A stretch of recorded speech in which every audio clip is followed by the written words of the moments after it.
आपने भी demon slayer देख लिया है तो ज़रूर आपको भी demon slayer infinity castle arc का इंतज़ार होगा। तो मैं इस एनिमे को शॉर्ट में समझाऊंगा और देखेंगे कैसे तानजीरो बना एक हाशिरा लेवल का डीमन स्लेयर। तो शुरू करते हैं अपने इस डीमन स्लेयर के सफ़र को। डीमन स्लेयर वर्ल्ड में दो तरीके के लोग रहते हैं, पहले तो डीमंस और दूसरे आम इंसान। अब ये जो डीमंस होते हैं ना, ये दो रैंक पे होते हैं, लो रैंक और अपर रैंक। अब इनके बारे में कभी और बताएंगे, लेकिन इन डीमंस को मारने के लिए ऑर्गेनाइजेशन बनाई है जिसे कहते हैं डीमन स्लेयर्स। स्टोरी की स्टार्ट होती है तानजीरो नाम के एक लड़के से। हमें तानजीरो के बारे में ये पता चलता है कि तानजीरो अपने घर का इकलौता ही कमाने वाला है। तानजीरो के पिता अब इस दुनिया में नहीं रहे और जिसकी वजह से तानजीरो को अपने फैमिली को चलाने के लिए चारकोल बेचने पड़ते हैं। जस्ट एक नॉर्मल दिन की तरह तानजीरो चारकोल बेचने जा ही रहा होता है, तभी उसकी माँ आकर कहती है, इतनी बर्फ़ में तुम्हें नहीं जाना चाहिए, ये बहुत खतरनाक होगा। लेकिन तानजीरो मना कर देता है और फिर उसके छोटे भाई बहन आकर उससे जिद करते हैं कि तानजीरो हमें भी अपने साथ सिटी ले चलो। मगर तानजीरो मना कर देता है और अपने छोटे भाई से ये वादा करता है कि वो आते वक्त बहुत सारे गिफ्ट लेकर आएगा।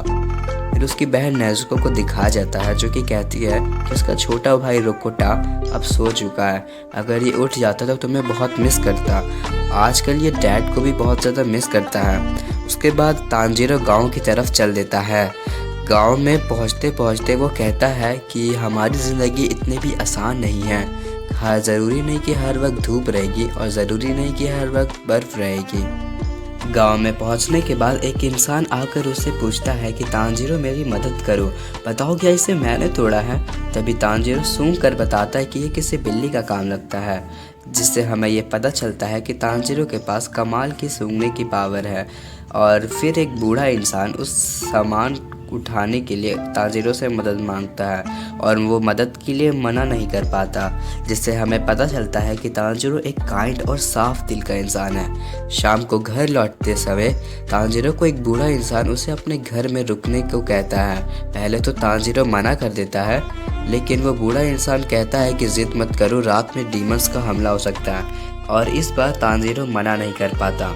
फिर वो तानजीरो पूछता है उस बूढ़े इंसान से कि आखिर ये डीमन होते कैसे हैं, अगर वो इतने स्ट्रांग होते तो हम सबको मार क्यों नहीं देते। जिसके रिप्लाई में वो बूढ़ा इंसान कहता है कि डीमन बहुत ही ज़्यादा खतरनाक होते हैं और उनसे हमारी रक्षा डीमन स्लेयर्स करते हैं। सुबह होते ही तानजीरो अपने घर के लिए निकल जाता है, तभी उसे अपने घर के पास से एक अजीब सी स्मेल आती है और जैसे ही वो अपने घर के पास पहुंचता है, उसके सामने का नज़ारा देखते ही उसके पसीने छूट जाते हैं। वो देखता है कि उसकी बहन नेज़ुको बाहर खून से लथपथ गिरी हुई है और अंदर उसके छोटे भाई बहन और उसकी माँ की लाश पड़ी हुई है, सिवाय नेज़ुको के, क्योंकि उसकी बॉडी गर्म थी और वो नेज़ुको को लेकर बाहर तेज़ी से सिटी की तरफ भागने लगता है। लेकिन बर्फ़ की वजह से वो धीरे धीरे थकने लगता है। तभी उसकी बहन नेज़ुको उठ जाती है और वो तानजीरो के ऊपर हमला कर देती है। देखने से नेज़ुको को लग रहा था कि वो बहुत ज़्यादा खतरनाक और एक डीमन की तरह दिख रही थी। तभी उसके ऊपर कोई वार कर देता है, मगर तानजीरो इससे बच जाता है। उस इंसान की कटाना स्वॉर्ड को देखते ही ये पता चलता है कि वो एक डीमन स्लेयर है। तभी तानजीरो देखता है कि नेज़ुको उसके पास अब नहीं है और वो देखता है कि नेज़ुको तो उस डीमन स्लेयर के पास है और वो उस डीमन स्लेयर को समझाता है कि वो नेज़ुको को ना मारे, वो किसी इंसान को नहीं खा सकती, वो तो शुरू से खुद इंसान है। तभी वो डीमन स्लेयर बताता है कि इसका ब्लड एक डीमन के साथ मिल चुका है, जिससे ये भी एक डीमन बन चुकी है और अब मैं इसे मारने वाला हूँ। तानजीरो कहता है कि प्लीज़ इसे कुछ मत करो, मैं ये वादा करता हूँ कि मैं इसे पहले की जैसा बना दूंगा, मैं इसे ठीक कर दूंगा। तुम मजाक कर रहे हो ना? कोई एक बार डीमन बन गया तो वो दोबारा इंसान नहीं बन सकता और अब ये मरने वाली है।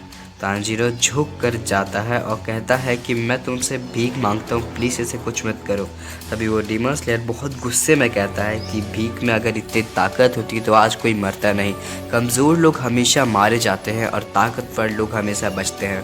दरअसल डीमन स्लेयर जानता था कि उसे बहुत अंदर से बुरा लग रहा है और मैं इस चीज़ को अच्छे से जानता हूँ कि ये अंदर से कैसा लगता है। तभी तानजीरो पत्थरों से उस डीमन स्लेयर की तरफ मारने लगता है और तभी तानजीरो अचानक से उस डीमन स्लेयर के पास पहुंच जाता है। डीमन स्लेयर वैसे तो अपनी स्वॉर्ड से तांजीरो को बेहोश कर देता है, तभी एक कुल्हाड़ी उसके बगल में आ लगती है और इससे वो डीमन स्लेयर समझता है कि ये पत्थर मारना तो एक उसकी स्ट्रैटेजी थी जिससे वो डीमन स्लेयर को भटका सके। और इसी बीच नेज़ुको उसके हाथ से निकल जाती है और वो तांजीरो की तरफ चल जाती है। डीमन स्लेयर को लगता है कि उसे वो मार देगी, मगर नेज़ुको तो तांजीरो को प्रोटेक्ट करने लगती है और फिर डीमन स्लेयर ये रियलाइज़ करता है कि ये दोनों भाई बहन पहले से बहुत अलग है, क्योंकि अगर एक इंसान नया नया डीमन बनता है तो उसे खून की इतनी ज़्यादा तलब होती है कि हर एक डीमन अपने फैमिली वालों को ही मार देता है, मगर ये लड़की तो अपने भाई को बचा रही है। फिर वो डीमन स्लेयर बताता है कि इन दोनों में कुछ अलग तो बात है। उसके बाद हमें तांजीरो के मन में दिखाया जाता है कि उसकी माँ उसे कह रही होती है, उठो तांजीरो, तुम्हें नेज़ुको को बचाना होगा।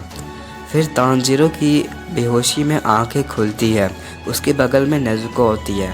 फिर वो डीमन स्लेयर बताता है कि माउंट फूजी पर साकुंजी कुरोकोडाकी नाम के आदमी से मिलो और उसे कहना कि तुम्हें ग्यू तोमियाको ने भेजा है। उसके बाद तांजीरो अपनी फैमिली की ग्रेव को दफना के नेज़ुको का हाथ पकड़ के अपने इस डीमन स्लेयर के सफ़र को शुरू करता है। अगर आपको भी इस वीडियो का पहला एपिसोड पसंद आया तो हमारे साथ बने रहिए और इस वीडियो को लाइक सब्सक्राइब ज़रूर कर दीजिएगा।